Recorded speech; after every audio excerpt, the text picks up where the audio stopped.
গরিব মানুষকে শোষণ করেই ৩৫ বছর এ রাজ্যের ক্ষমতায় টিকেছিল কমিউনিস্টরা। আর যখন গরিব মানুষ তাদের কাছ থেকে মুখ ঘুরিয়ে নিয়েছেন তখনই পতন।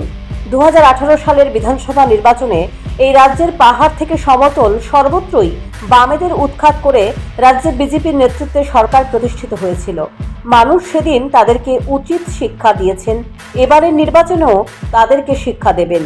29 কৃষ্ণপুর বিধানসভা কেন্দ্রে বিজেপি প্রার্থী কৃতি দেবী দেববর্মনের সমর্থনে প্রচারে অংশ নিয়ে এভাবেই কমিউনিস্টদের কটাক্ষ করলেন প্রদেশ বিজেপি সভাপতি রাজীব ভট্টাচার্য। তিনি বলেন, গরিব যদি বড়লোক হয়ে যায় তাহলে এ রাজ্যে আর কেউ কমিউনিস্ট করবে না। তাই দীর্ঘ ৩৫ বছর ধরে সিপিআইএম গরিবদের জন্য কোনো পরিকল্পনা গ্রহণ করেনি।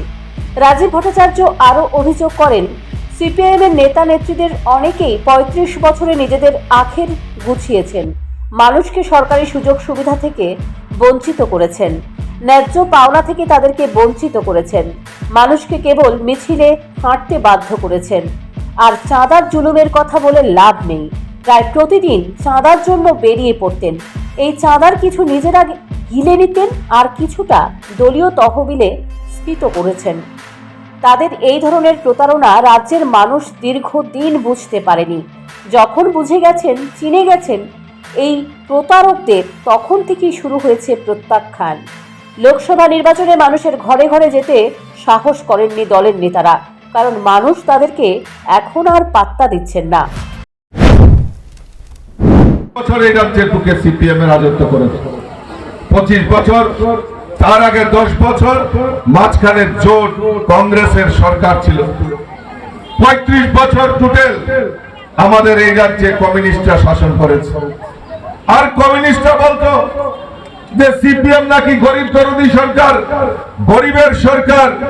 এখানে তো আমার মায়েরা বোনেরা উপস্থিত আছেন, এখানে আমার লক্ষ্মীকান্তলা থেকে শুরু করে অনেক বয়স্ক মানুষ এখানে উপস্থিত আছেন। আপনারা বলুন তো দাঁড়িয়ে যে আজকে এই 25 বছর টানা সিপিএম এর রাজত্বে একটাও গরিবদের জন্য কোনো কাজ করেছে কিনা, কোনো পরিকল্পনা করেছে কিনা?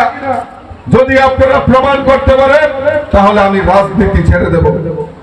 আমি বড় বড় করে চ্যালেঞ্জ করেছি ত্রিপুরা রাজ্যের প্রাক্তন মুখ্যমন্ত্রী মানিক সরকারকে, আমি চ্যালেঞ্জ করেছি আমাদের এই রাজ্যের সিপিএম এর নেতা জিতেন চৌধুরীকে, চ্যালেঞ্জ করে বলেছি যে আসুন মানুষের সামনে আমরা কথা বলি যে 25 বছরে আপনারা গরিবদের জন্য কি করেছে আর আমরা কি করেছি।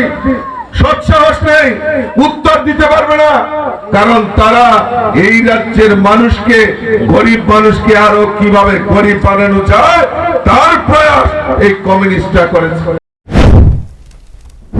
নির্বাচনী জনসভায় উপস্থিত ছিলেন 29 কৃষ্ণপুর বিধানসভা কেন্দ্রের বিধায়ক বিকাশ দেববর্মা, মণ্ডল সভাপতি তপন নম দাস, বিজেপি নেতৃত্ব বিজন কর সহ অন্যান্য নেতৃত্বরা।